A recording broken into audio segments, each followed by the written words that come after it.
Welcome, everybody, to another episode of Need Some Introduction. I'm your host, Victor, and in this episode, I will be recapping and reviewing the season finale of Barry, starting now. I'm not starting now. The title of the episode is Starting Now.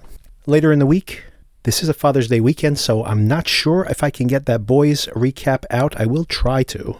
But there will be some episode there in the middle where I discuss things with my sister, have a conversation with her about this episode of Barry. I'm very excited to have that conversation with her. She's been watching it week to week with me. And perhaps later in the week, having someone come on and actually defend the Obi-Wan Kenobi show, which will be wrapping up next week. So not much longer to wait to see how that all turns out. As you may know, if you've been listening to my recaps, I've been pretty disappointed with that one. And in subsequent weeks, now that Barry has wrapped up, we will continue to cover The Boys. And I'll be watching those first few episodes of Westworld, which is starting next week or in 2 weeks, I believe now. I don't know why I'm coming back for more. I was very disappointed in last season, but I am curious. That trailer has gotten me curious. Excellent use of that Lou Reed song. And it does look like they're rebooting these characters to some extent, so maybe I'll give it a shot. It needs to be a vast improvement for me to stick around for the whole season of that, though. But I did it last time. So, fool me once, shame on you. Fool me 3 times, 4 times, shame on me. And expect to see reviews here as well in the near term. The Black Phone was coming out next week, a film I'm very curious about. And we'll be discussing the final 2 episodes of this season of Stranger Things at the beginning of July. Only Murders in the Building is coming back, and if you did watch season 1 and want to hear our conversation about it, Sona and I covered that back in October, I believe it was. So check this same feed for previous episodes. Sona will be returning for that conversation. And most importantly, July 11th, when Better Call Saul comes back for its final 6 episodes. And Sona will be covering that series with me as well, once again. But there'll be plenty of content in the next month or so until that comes around, until we get there. Make sure you subscribe so you can get notifications when that content becomes available. If you'd like to support us, give us a review on Apple or any of your podcatcher, or on whatever podcatcher you happen to be listening to us. And one last reminder that I am still looking to network with other podcasters, so if you happen to want to connect, just drop me an email at needsomeintroduction@gmail.com. And of course, the easiest way to support us is to simply recommend us to your friends and family. It really is how we've grown our audience, primarily. So this is a relatively short episode, so I wanted to round it out with just some recommendations here at the top of the episode. Recommendation number 1 is a film that I think very few people have seen, but if you are a fan of black comedies that curdle into something much, much darker, a la Barry, I have a recommendation for you. It's on Hulu. The film is called Cheap Thrills. This is a low-budget film from 2014. And basically it's the story of, I'd say a 30-something he probably is. Someone who is at a point in his life when he kind of thought he should have achieved something by now. And we're seeing him pretty much at the lowest point of his life. He has a young child at home and family commitments. And he's about to lose his job, I believe, or has already lost his job. And to delay the inevitable confrontation with his wife about all of this, he heads out to a bar where he runs into a friend of his, another 30-something. They probably went to high school together, I believe. And also a bit of a slacker, someone who really never made something of himself. And this is Pat Healy, if I haven't said that already, who is playing the main protagonist who's lost his job. And Ethan Embry is playing his friend that he meets at the bar. And they pick things up and everything's very friendly, but there's just a sense of tension. There's something between them that is not immediately clear. And as happenstance would have it, they run into a rich man and his much younger wife, David Koechner from Anchorman, and Sarah Paxton playing his trophy wife. And over the course of the night, this rich couple starts to dare them to do different things for money. So this becomes a very interesting metaphor for this discrepancy in wealth and power, and also like the corruption that money can have on people morally. And things get very, very dark. The finale of this film is really haunting, even though it is a slapstick comedy, but a gross and gory comedy, I will warn you. But I think if you watch Barry, this is a good fit for your taste profile. So if you do like Barry, do check out Cheap Thrills. I don't want to spoil anything else in the plot. It's a very simple story, but very powerful for its simplicity, I would say. And that's available on Hulu. I believe you can also see it on like Pluto TV and Tubi and some of those channels where you watch free movies with ads. But if you have Hulu, you can watch it ad-free. Also, speaking of Hulu, I did want to momentarily mention something that may have less appeal. But Danny Boyle, the famous British director, who did Trainspotting, another very black comedy, by the way, has made a full series. I believe this is the first entire season of a show that he's directed called Pistol, which is about the formation of the Sex Pistols, based on the autobiography by Steve Jones. And if you are a fan of this punk rock scene or just curious about it, there's a lot of fun to be had in seeing these songs being written, in seeing the intersection of all these folks that all would become famous, whether that be Chrissie Hynde, whose character here in the show is central to the plot. She actually almost married two of the Sex Pistols, just for citizenship reasons, not romantic, although she did have a romantic relationship with Mick Jones. And she is a producer on this show. But what I would say is this is very much Wikipedia, the show, a description that's been leveraged at many shows recently. And honestly, you can take one paragraph of each one of the Wikipedia entries in the main article about the Sex Pistols, and they map to one show or one episode of this show, which means that a lot of critics have been very critical of this show.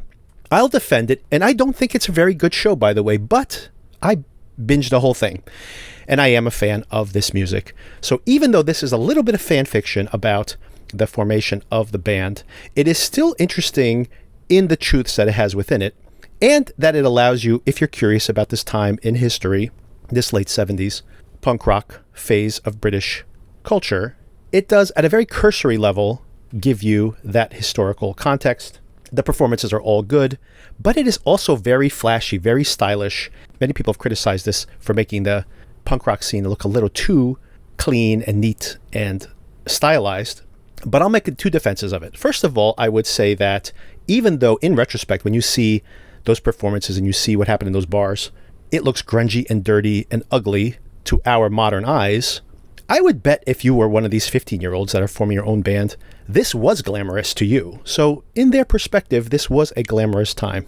The second thing I would say is that if you want to look at this show and be critical of it and say that it's turning punk rock into just a mythology and really just fashion, Malcolm McLaren himself, the mastermind behind the formation of the Sex Pistols, always saw them purely as fashion. He and his wife owned a fashion line eventually and owned multiple boutiques where they dressed up all these punk rockers.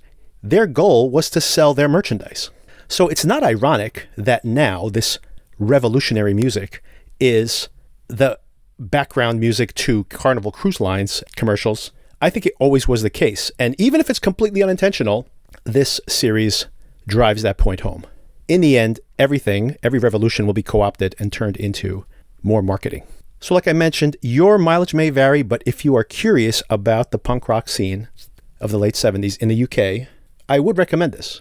It will either give you some historical context to what happened there, or simply become a jumping off point for you to do your own exploration and find out much more interesting resources. For example, The Decline of Western Civilization documentary, which kind of goes into the punk rock scene of the late 70s, early 80s in much greater detail. So once again, that's Pistol, and it's available on FX. The entire thing became available immediately last week, I believe, so you can binge the whole thing if you're curious, or sample one or two episodes if that sounds interesting to you. Okay, let's get into the recap. How much did they give you for Chris? Because he was an innocent, Barry. You gotta tell me right now, Barry. Why? Why, Chris? He was a sweetheart and he looked up to you. But you had to take him out, right? You need to tell me, Barry. Why, Chris?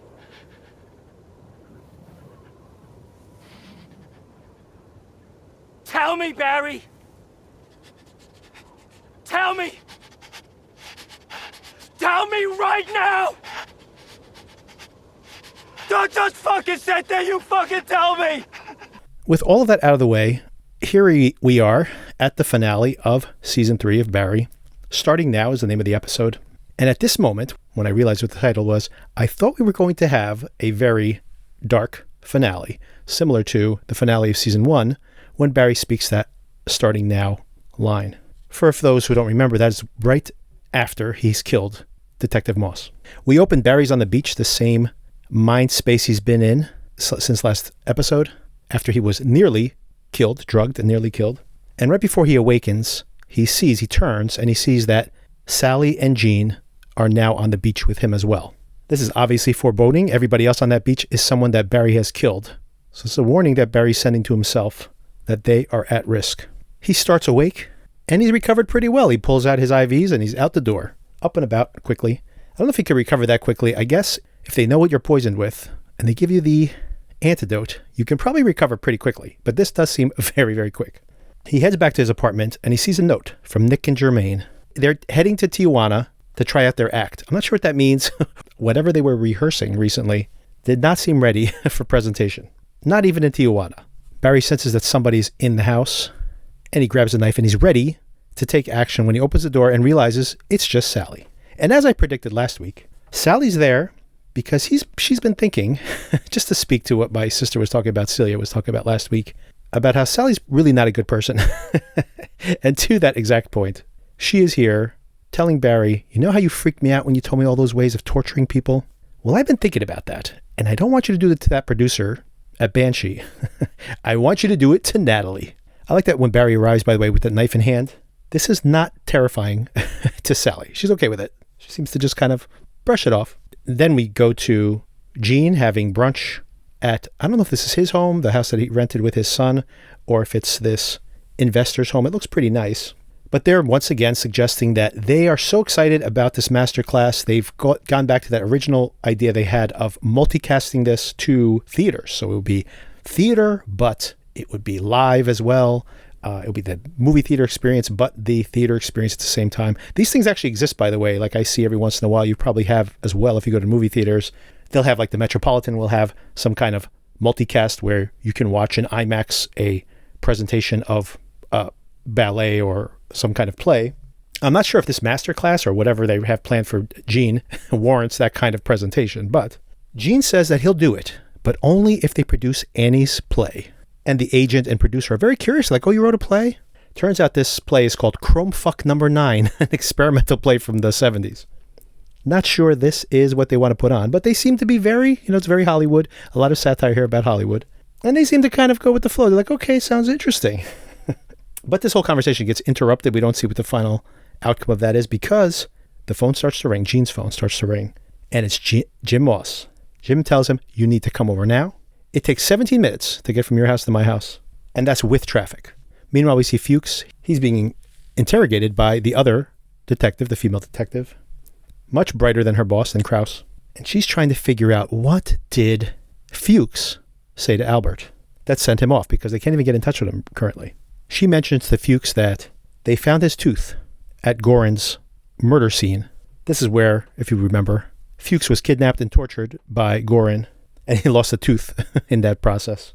This was a very funny sequence, by the way. Maybe one of my favorite comedic sequences of the whole series, when Fuchs is abducted and Barry's on the phone and doesn't notice. It's very, very funny. So track that down. Season 2, I believe it was. When Fuchs sees that they have some actual evidence, he says, I'm lawyering up. And they process him. He's headed to prison. And he embraces the Raven moniker for whatever reason. Gene arrives at Jim Moss's house. It takes Gene 20 minutes. And Moss calls him out on that. It took you 20 minutes. And Gene said, well, I needed to make up an excuse to get out of the brunch. And Jim is very specific about that 3 minutes. He anticipated it would take about 3 minutes for Gene to make the decision and head his way. And then we see Moss tells him, I need to show you something in the garage. And it's just 2 chairs in an empty garage, face to face. And Moss gets all in Gene's face. And this is an incredible scene. Really, really well done. Did Barry Berkman love my daughter? Look at a man when he talks to you. Did Barry Berkman love my daughter, Gene? Did Barry Berkman love my baby girl, Janice Moss? No, he didn't.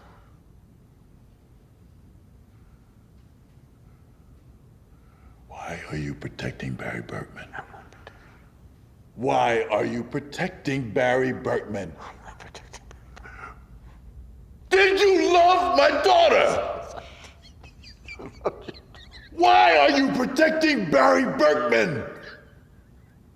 It's so well done because it is simultaneously very effective and still very comedic, that it's almost like a parody of these type of interrogation scenes because it's just basically the same thing being said over and over and over again, which simultaneously is maybe a very effective way to do this. We cut back to Barry and Sally's conversation, and suddenly behind him we see the one surviving biker from 2 weeks ago is standing in the doorframe. Barry turns around and he slugs him, knocks him out cold. Sally can take a hit better than Barry can. She gets hit multiple times here. This is a very rough scene for her. She gets smacked around, and this guy seems to be enjoying himself a little too much, choking her out. And at this moment, with Barry knocked out and with Sally losing her breath, I thought, oh my God, is this where we're going? Are we going to kill off Sally? Celia had actually predicted last week in our conversation that Sally could be the person who dies this week. But just as she's about to go out, the knife that Barry walked in with apparently was, we don't know exactly where it was. It's either on top of that chest next to her or on the ground next to her, but it's within hand's reach. And she stabs him right through the neck and apparently into his eye. It is pretty gross. Like knife sticking out of his neck and the blood is building up in his eyeball and bleeding out. So she stabbed him through the eye from the back of his head forward, through his jaw, basically. So yeah, a grotesque, slightly comedic, I mean, I guess what passes for comedy in this particular episode, which is a dark, dark episode. This is actually very well done. Not only this very surreal stabbing, but his reaction to it, where he's like very insulted that she has injured him, and also stumbles into the soundproof room where Nick and Jermaine do their recording. And she goes in after him with an aluminum bat. And as she steps in, the door closes behind her, and it's very cool like that. Just as she's starting to beat him to death, repeatedly, beating him bloody, the door closes, so it's all in silence. Barry wakes up, sees what's happening, and goes and pulls her out. She's covered in blood, and he tells her, I did this. I did this. Please say it. You have to say it. I did this. She starts saying, I did this. And he's like, no, Barry did this. You have to say, Barry did this. You were never here. And he sends her away, and he's left behind to do the cleanup. Then we see Hank. This, as we mentioned in previous episodes, has been the most disconnected part of the plot, is NoHo Hank and his relationship with Cristobal, and Cristobal being abducted down to Bolivia. And as disconnected as it is, it still is like a highlight of this episode, an absolutely bonkers circumstance here. Hank is still chained to the radiator. He wakes up. His henchmen in the adjacent room say that they've broken out of their chains and they're going to overpower the gunmen at their first chance. But the gunmen arrive with a tiger? I don't know what this thing is. Some kind of monster. It might just be straight up monster, by the way, this show works. And basically goes inside there and feasts on them in grisly sound detail. We don't see anything, but we just see this, hear it.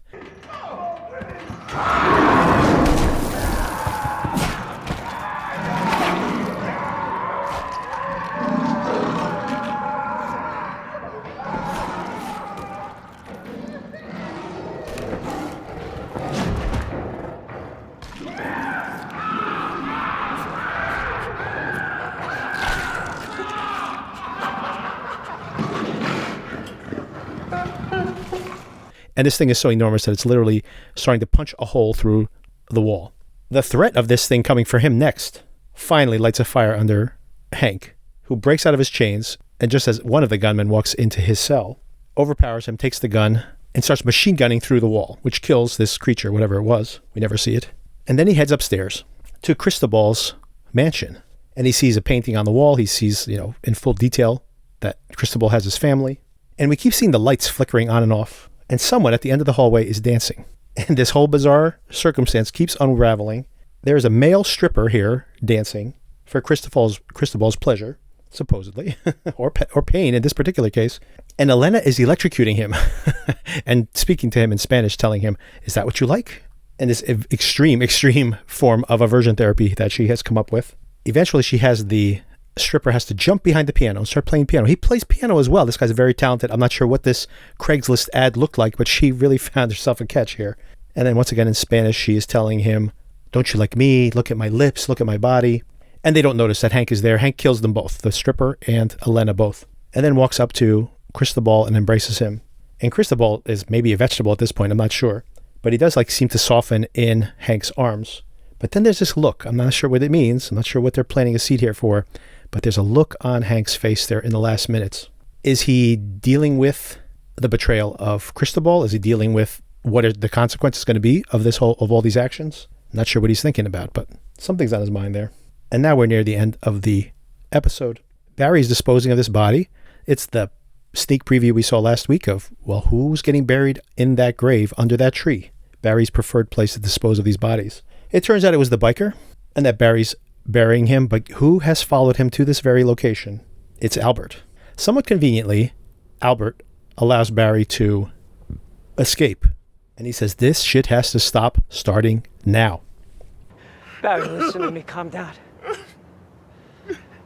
I got a daughter. Her name is Elsie. She's 8 years old. She wouldn't be here if you hadn't saved my life.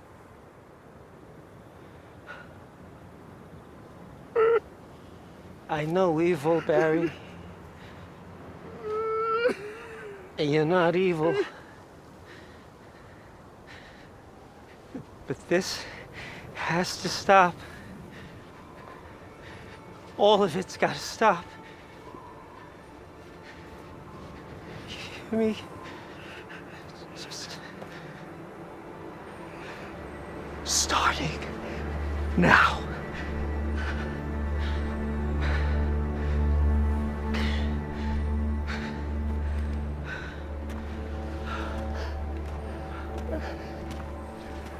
Starting now. So there's the title of the episode. And this is what Barry said to himself. And there was many, many murders since then, by the way.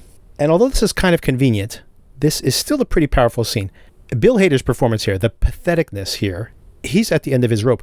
When he asks Albert not to kill him, I actually thought he was asking him to kill him, which is completely understandable at this point. I mean, Barry is truly tortured.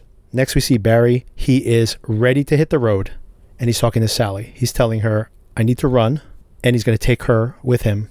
Once again, this whole irony or critique of acting that this show has multiple times here in this particular episode. Sally does a pretty good job acting because she tells him, where are we going to go? And he says, anywhere you want to go. I love you, blah, blah, blah. And as soon as he hangs up the phone, we realize she's already at the airport. Good for her. And she's heading to Joplin. Not only is she saying goodbye to Hollywood, she's saying goodbye to Barry here as well.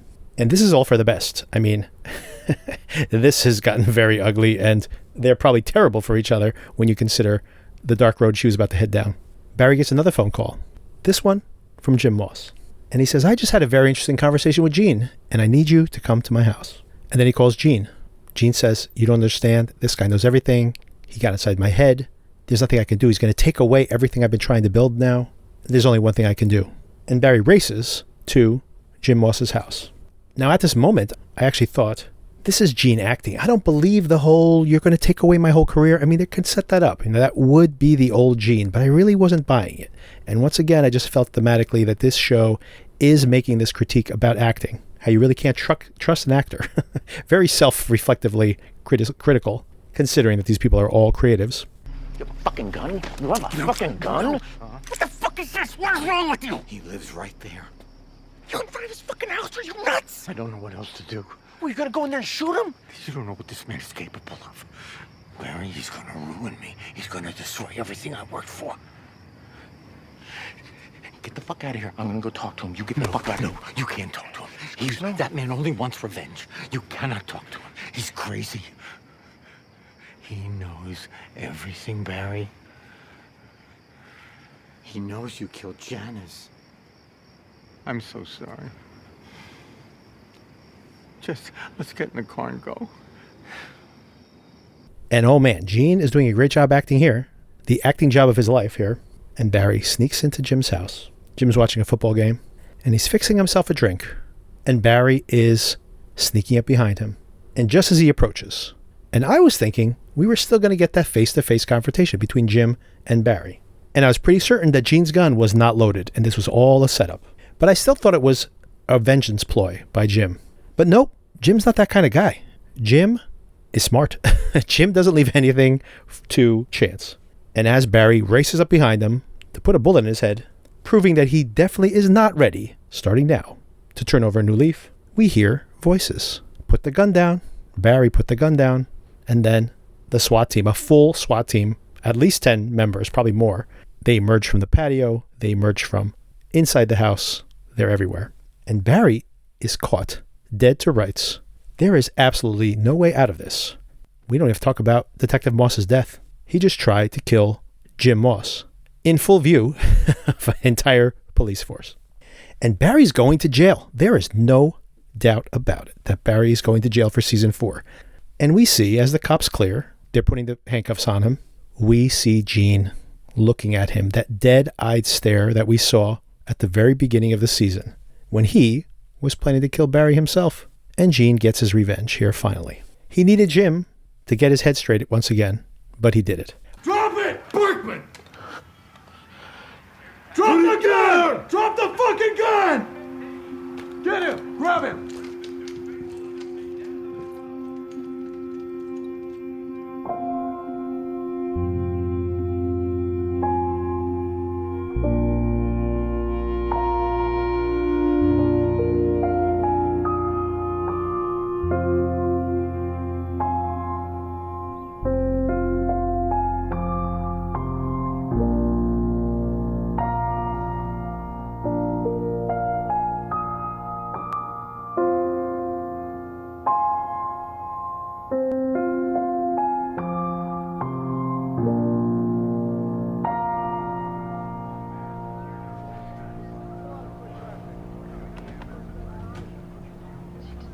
All right, season 4.